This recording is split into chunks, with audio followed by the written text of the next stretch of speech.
और बिहार विधानसभा के बजट सत्र में माले विधायकों ने जमकर के हंगामा किया है। इस दौरान माले विधायकों ने कहा कि सरकार ने आम बजट पेश किया, लेकिन शिक्षा और बुनियादी चीजों को ठीक नहीं किया जा रहा है। पार्टी के विधायक अमरजीत कुशवाहा ने कहा कि हम नीतीश कुमार के 17 साल बनाम 17 महीने की बात करेंगे, जहां हमने समर्थन देकर के बिहार में रोजगार का सृजन किया है।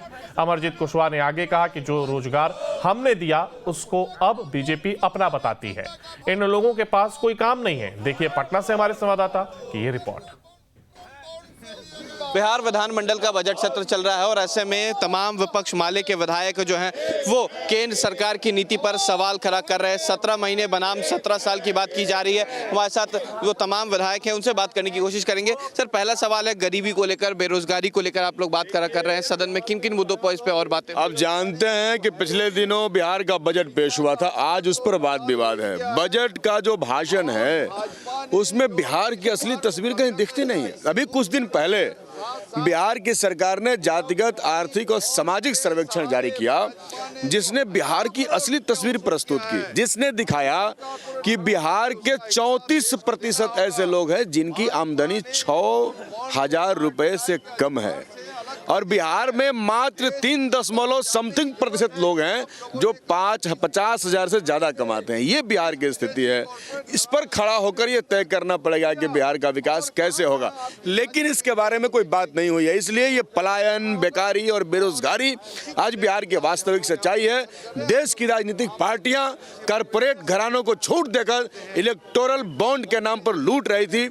सुप्रीम कोर्ट के फैसले के बाद इस बात का खुलासा हुआ। ये जो बीजेपी वाले भ्रष्टाचार का बात कर रहे हैं, इनको बात नहीं करना चाहिए, क्योंकि इस दौर का सबसे बड़ा भ्रष्टाचार कोई है तो इलेक्टोरल बॉन्ड के माध्यम से लूटा गया पैसे का भ्रष्टाचार है। सवाल ये भी है कि आप केवल गरीबी नहीं, दूसरी तरफ 17 महीने मदाम 17 साल की बात कर रहे हैं नीतीश कुमार। महीने में 17 महीने जो हम लोग सरकार का समर्थन किया, उसमें आपने देखा कि हमने बिहार की गरीबी की जानकारी दी, हमने ही तो जानकारी दी, और हमने उसके बाद योजना बनाने का काम शुरू किया।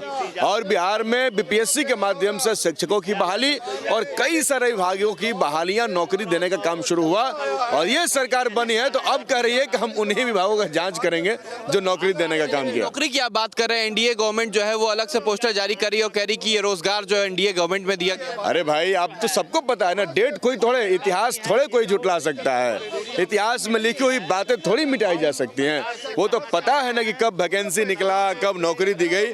तो ये तो थोथा गाल बजाने वाले लोग हैं, दूसरे का काम का ठेकरा जिम्मा जो है खुद लेने वाले लोग हैं। ये क्या बताएंगे? ये सबको पता है, पूरे बिहार को मालूम है। बहुत शुक्रिया। ये थे जो माले के विधायक हैं और इसके अलावा तमाम विधायक जो हैं वो पक्ष के, वो सदन के बाहर जो है वो हंगामा कर रहे हैं। साफ कहना है कि 17 साल बनाम 17 महीने में बिहार में किस तरीके से रोजगार का सृजन किया गया। वहीं साथ ही साथ जो पलायन और बजट को लेकर जो चर्चा होने वाली है, उसमें जो शिक्षा रोजगार की बात है वो सरकार कब उठाएगी। वीडियो जर्नलिस्ट सत्येंद्र कुमार के साथ उत्कर्ष, न्यूज़ नेशन, पटना।